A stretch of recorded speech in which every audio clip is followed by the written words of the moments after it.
কি বন্ধুরা, বানাতে চাও নাকি বাড়িতে এমন ধরনের ভেটকি মাছের রেসিপি? যদি বানাতে চাও তাহলে আজকের এই ভিডিওটা তোমাদেরই জন্য। আজকে আমি দেখাবো কিভাবে রেস্টুরেন্টের মতো প্যান ফ্রাইড ফিশ বাড়িতেই বানানো যায়। তাহলে চলো বেশি কথা না বাড়িয়ে আজকের এই রেসিপিটা কিভাবে বানানো হয় সেটাই দেখে নেওয়া যাক। এই রেসিপিটা বানাবার জন্য আমি এখানে নিয়ে নিয়েছি 1 কেজি ভেটকি মাছ। তোমরা চাইলে তোমাদের পছন্দ মতো মাছ এখানে ব্যবহার করতে পারো। তা বন্ধুরা, আমরা এই মাছটাকে কেটে নেব প্রায় 16 থেকে 17 গ্রামের পিস করে। সবকটা মাছ একইভাবে কেটে নেওয়ার পরে এই মাছটাকে আমরা ম্যারিনেট করব। তো ম্যারিনেট করার জন্য এই মাছটাকে আমরা একটা পাত্রে তুলে নিয়ে ভালো করে ধুয়ে নেব। আর তারপরেই এতে আমরা দিয়ে দেবো 3টে ডিম। আর তার সাথে আমরা এতে দেবো 1 চামচ আদা বাটা আর 1 চামচ রসুন বাটা। আর দেব লবণ 1 চামচ। তার সাথে দেব টেস্টিং পেপার 1/2 চামচের মতো, ভিনিগার 2 চামচের মতো। ভিনিগার দেওয়া হয়ে গেলে এতে আমরা দেব সামান্য একটু টমেটো কেচাপ 1 চামচের মতো। সাথে দেব ময়দা 100 গ্রাম, কর্নফ্লাওয়ার 50 গ্রাম। সবকিছু দেওয়ার পরে এই মাছটাকে আমরা ভালোভাবে মাখিয়ে নেব। মাখিয়ে নেওয়ার পরে প্রায় এটাকে আমরা আধ ঘন্টা রেস্টের জন্য রেখে দেব। যখন আধ ঘন্টা হয়ে যাবে তখন এই মাছটাকে আমরা ভেজে নেব।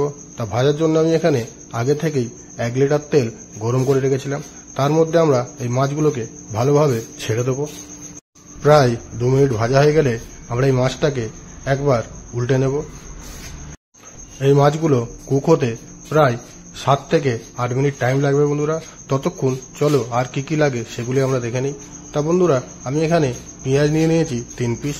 আর এগুলিকে আমরা ভালোভাবে কুচিয়ে নেব একদম ছোট ছোট করে। তার সাথে নিয়ে নেব 1 পিস ক্যাপসিকাম। আর এটাকে আমরা একদম ছোট ছোট করে ঠিক পেঁয়াজের মতনই কুচিয়ে নেব।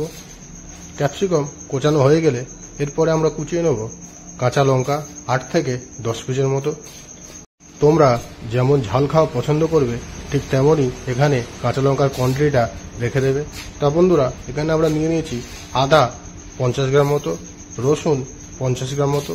এগুলোকে আমরা ভালো করে কুচিয়ে নেব। তার সাথে আমরা নিয়ে নেব 50 গ্রাম মতো স্প্রিং অনিয়ন। চলো, এতক্ষণে প্রায় 7 থেকে 8 মিনিট হয়ে গেছে। তা আমাদের মাছগুলো এখানে পুরোপুরি ফ্রাই হয়ে গেছে। তা আমরা এবারে মাছগুলোকে তেল থেকে ছেঁকে তুলে নেব বন্ধুরা। সব মাছ তুলে নেওয়ার পরে আমরা এই কড়াতেই প্যান ফ্রাইড ফিশ রেডি করব। তা প্যান ফ্রাইড ফিশ রেডি করার জন্য আমরা এখানে নিয়ে নিয়েছি 100 গ্রাম রিফাইন তেল। তেলটা ভালো করে গরম হয়ে গেলে এতে আমরা দিয়ে দেবো কুচিয়ে রাখা পেঁয়াজ, ক্যাপসিকাম আর কাঁচা লঙ্কা। সবকিছু দেওয়ার পরে আমরা এইগুলোকে ভালো করে একটু নেড়ে চুড়ে ফ্রাই করে নেব। ঠিক 2 থেকে 3 মিনিট আমরা এটাকে ভেজে নেব তেলের মধ্যে। তারপরে এর মধ্যে দিয়ে দেবো কুচনো আদা আর কুচনো রসুন। রসুনটাকেও একটু নেড়ে চুড়ে নেওয়ার পরে আমরা এতে মশলা অ্যাড করব। চিনি 1.5 টেবিল স্পুন, লবণ স্বাদ মতো, আর দেব tasting pepper 1/2 table spoon, tomato sauce 3 থেকে 4 টেবিল স্পুনের মতো, আর দেব red chilli sauce 2 table spoon, vinegar 1.5 table spoon. সঙ্গে কালারটা ভালো আসার জন্য আমরা এখানে কাশ্মীরি চিল্লি 2 টেবিল স্পুন অ্যাড করে দেবো। আর দেব সয়া সস 1/2 টেবিল স্পুন। সবকিছু দেওয়ার পরে এটাকে আবারও প্রায় 2 মিনিট মতো নেড়ে চুড়ে নিতে হবে।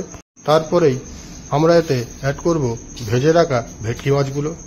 ভেটকি মাছগুলো এতে অ্যাড করার পরে আমরা 1 থেকে 1.5 মিনিট নেড়ে চুড়ে নিলেই রেডি হয়ে যাবে আমাদের আজকের রেসিপি প্যান ফ্রাইড ফিশ। সবশেষে আমরা এতে স্প্রিং অনিয়ন দিয়ে মাছটাকে একটু নেড়ে নিয়েই নামিয়ে নেব। তা বন্ধুরা, এই ছিল আজকে আমাদের রেসিপি। তোমাদের এই রেসিপিটা কেমন লাগলো অবশ্যই কমেন্ট করে জানাবে। আর যদি ভালো লাগে তাহলে এই ভিডিওটিতে একটা লাইক অবশ্যই করে দেবেন। আর বন্ধুরা, এমন ধরনের নতুন নতুন রেসিপি পেতে সুখেন্দু রান্নাঘর চ্যানেলটিকে অবশ্যই সাবস্ক্রাইব করে রাখবে। চলো, দেখা হচ্ছে নেক্সট কোনো ভিডিওতে।